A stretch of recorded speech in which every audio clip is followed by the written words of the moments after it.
صادق بھٹے پر اینٹیں بنانے کا کام کرتا تھا، جبکہ صادق کی بیوی لوگوں کے گھروں میں کام کرتی تھی۔ صادق مشکل اوقات میں بھٹے سے پیسے ادھار لیتا جا رہا تھا، جو کہ پچھلے 20 سالوں سے جمع ہو کر 2.5 لاکھ تک جا پہنچے تھے، اور آج بیٹے کے کفن کے لیے بھی بھٹا سے ادھار نہیں ملا تھا۔ صادق روتا ہوا منشی جمیل کے کمرے سے باہر نکل آیا۔ سامنے اس کی 10 سالہ معصوم بچی اپنے بھائی کے پیٹ پر لگے زخموں کو اپنے معصوم ہاتھوں سے صاف کر رہی تھی۔ صادق نے اپنی بیوی کے دوپٹے اور گرم چادر میں لپیٹ کر بیٹے کو کفن دے دیا تھا۔ جنازہ پڑھنے پڑھانے والا کوئی نہیں تھا۔ دونوں میاں بیوی رات کے اندھیرے کا انتظار کر رہے تھے کہ رات کے اندھیرے میں اپنے لغزے جگر کو نہر کنارے جا کر دفن کر دیں گے۔ صادق اس کی بیوی اور معصوم بچے کے بہتے آنسوں پر کسی قریبی کو رحم نہ آیا۔ صادق پہلے سے ہی بہت مقروض تھا، گھر میں 1-2 وقت کا فاقہ رہتا ہی تھا۔ صادق نے اپنے بیٹے کو قریبی گاؤں کے مدرسے میں داخل کروا دیا تھا، وہاں بچے کو رہائش اور کھانا مفت ملتا تھا۔ صادق نے سوچا میں نہیں تو میرا بیٹا تو کم از کم پیٹ بھر کر 3 ٹائم کھا لیا کرے گا۔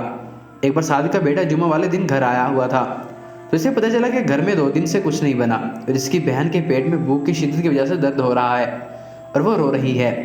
صادق کے بیٹے کی عمر صرف 12 سال تھی۔ اس کے ذہن میں فوراً مدرسے کا خیال آیا، جہاں اس نے اکثر لوگوں کو پیسے ڈالتے دیکھا۔ صادق کا معصوم 12 سالہ بیٹا جا کر مدرسے کے گلے سے بہن کی بھوک مٹانے کی خاطر پیسے چوری کرنا شروع کر دیے۔ اسے نہیں معلوم تھا کہ اس کی زندگی کی پہلی اور آخری چوری ہے۔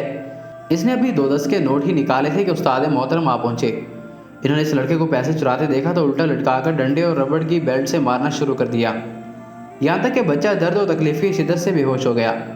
مولوی صاحب نے ہوش میں لانے کے بعد دوبارہ اس لڑکے کو بے تحاشا تشدد کا نشانہ بنایا اور وہ دوبارہ بھی ہوش ہو گیا، اور اس مولوی نے اس لڑکے کو مردہ حالت میں چھوڑ کر گاؤں کے سرپنچ کے پاس جا پہنچا اور سارے واقعے سے آگاہ کر دیا۔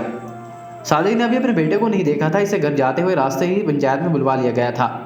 پنچایت میں صادق کی بیوی پر بدکردار ہونے اور شریعت کی حد سے باہر جانے کا الزام لگا کر صادق کو گاؤں چھوڑنے کا حکم دے دیا گیا۔ صادق کی منت سماجت کے باوجود پنچایت کے فیصلے میں کوئی تبدیلی نہ آئی اور سورج نکلنے سے پہلے گاؤں خالی کرنے کا حکم سنا دیا گیا۔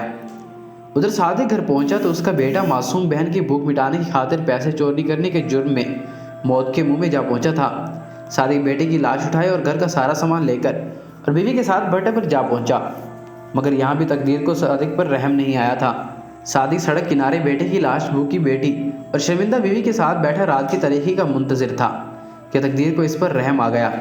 کسی گاڑی والے نے گاڑی روک کر صادق کو بیٹے کے کفن دفن کے لیے چند روپے تھما دیے، اور یوں صادق نے اپنے بیٹے کو کفن پہنانے اور جنازہ کروانے میں کامیاب ہو گیا، اور صادق کے بنسی بیٹے کو بھی کفن اور قبر مل گئی۔ غربت اس معاشرے کا حصہ بن چکی ہے۔ انسان پر کسی نہ کسی وجہ سے ظلم کیے جا رہے ہیں۔ لوگ اللہ سے بے خوف ہو کر لوگوں پر ظلم کرتے جا رہے ہیں۔ غربت انسان کو اپنے ہی شہر میں ایسا اجنبی بنا دیتی ہے کہ لوگ پہچاننے سے انکار کر دیتے ہیں۔ کسی ایسے شخص پر کبھی بھی ظلم نہ کرو جس کے پاس فریاد کے لیے اللہ کے سوا کوئی نہ ہو۔ اس غریبی سے پناہ مانگو جو لوگوں کو مایوس کر دیتی ہے۔ ہمیشہ غریبوں کے ساتھ نرمی سے پیش آئیں اور ان کی دیکھ بھال کریں، اس طرح آپ کو دلی سکون ملے گا۔